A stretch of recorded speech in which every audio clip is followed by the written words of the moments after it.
Right now, while you're sitting perfectly still, your body might be preparing to run. Not because anything's wrong, because of 10 completely ordinary things you did today, things nobody would ever call stressful. I'm going to show you all 10, and the small change that switches each one off. Because a body that never gets the all clear doesn't just feel anxious. It stops sleeping properly. It stops digesting properly. And it starts treating rest itself as something suspicious. Your alarm system is about 200,000 years old. It was built for one job: spot the threat, flood the body, survive the next 90 seconds, then switch off. It's very good at switching on. It's terrible at knowing when it's over. So here's the thing nobody tells you. Most of what keeps you on edge isn't stress. It's the absence of a signal telling your body it's safe now. 10 habits, 10 missing signals. You wake up. Cortisol is already climbing. That's normal. It's the hormone that gets you out of bed. It's supposed to peak about 30 minutes after waking, then fall. Then you pick up your phone. 40 unread things, each one a tiny decision. Your brain hasn't finished the wake-up sequence and you've already handed it a threat list. The switch: give it 15 minutes.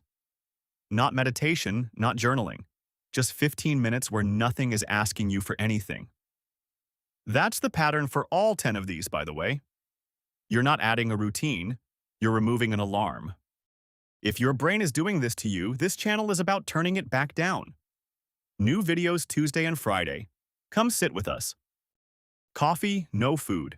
Caffeine raises adrenaline. An empty stomach drops blood sugar.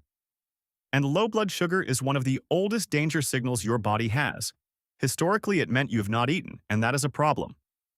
You've now produced the exact chemical signature of a threat at 8 a.m. on purpose.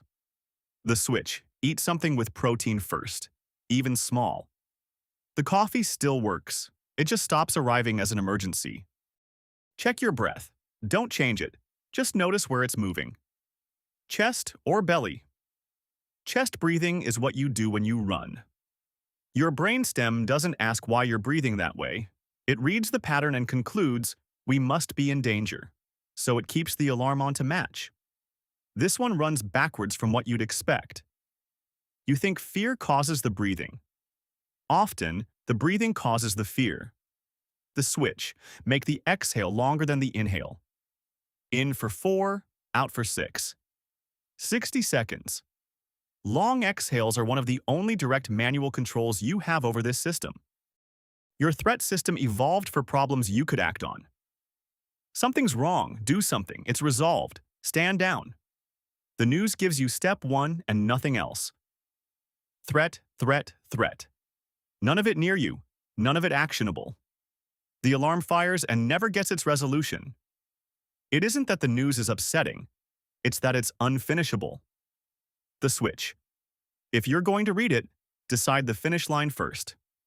10 minutes, then something physical. The body needs a full stop. You finish the difficult call, the problem is solved. Objectively, it's over. Your body doesn't know that. Your body was preparing to fight or run, and then you sat still and did neither. There's a useful way of framing this from Emily and Amelia Nagoski, that dealing with the stressor and completing the stress response are two separate jobs and almost nobody does the second one. It's a framing rather than a law of physics.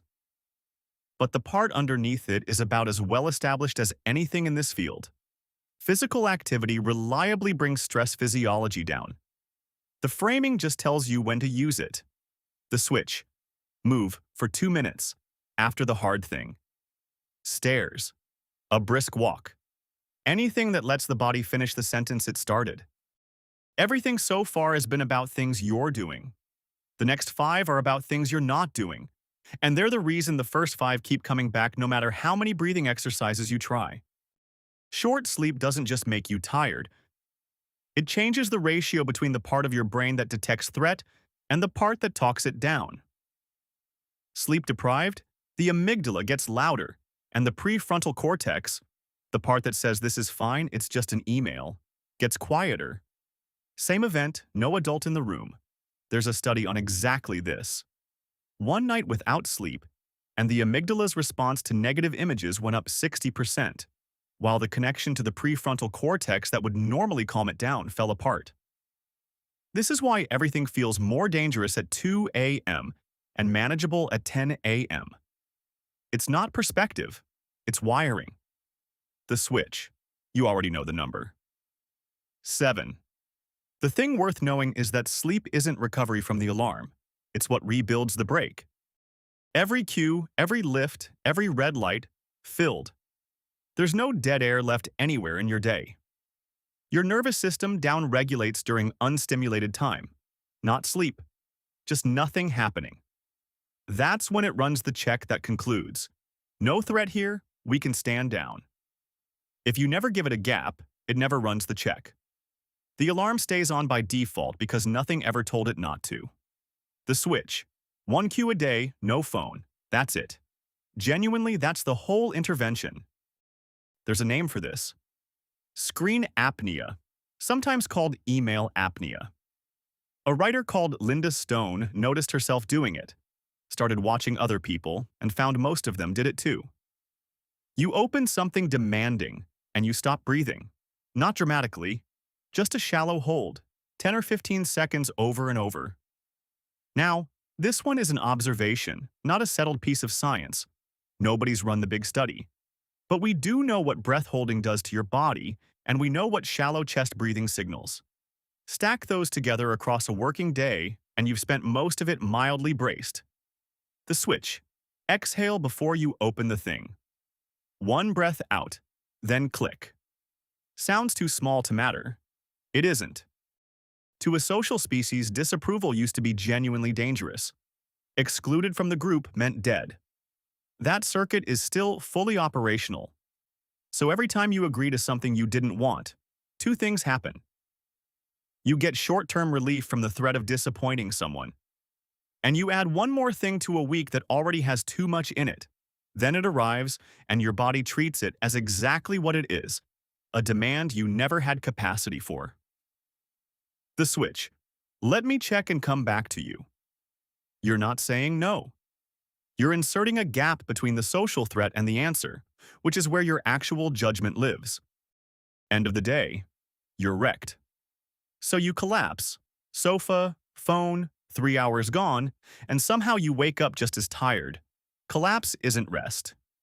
Your body reads it as immobility while still activated, which, evolutionarily, is closer to hiding than to safety. You stopped moving, but you never sent the all clear. Rest is a signal, not an absence of activity. Something has to actively tell your body the danger has passed. The switch. 10 minutes of something with your body in it before you collapse. Walk, stretch, shower, dishes. Discharge first, then rest. The order is the entire thing. Look back at the 10 switches. 15 phone-free minutes, protein before coffee, a longer exhale, a finish line, 2 minutes of movement, 7 hours, 1 boring cue, 1 breath before opening, 1 sentence to buy time, 10 minutes before the sofa. Not one of those is self-improvement. There's no discipline in that list. Every single one is just a way of telling an old, loud, badly calibrated alarm system the same thing. It's over. You can stand down. Your brain isn't broken. It's doing exactly what it was built to do. It's just never been told the danger passed. Which of the 10 was yours? Put the number in the comments. I read them, and the ones that come up most become the next video. And if this made sense of something, subscribe. Tuesday and Friday, 1 idea at a time, until this stuff stops running your week. If you want the one underneath all 10 of these, the reason your body treats rest as suspicious in the first place, that one's right here.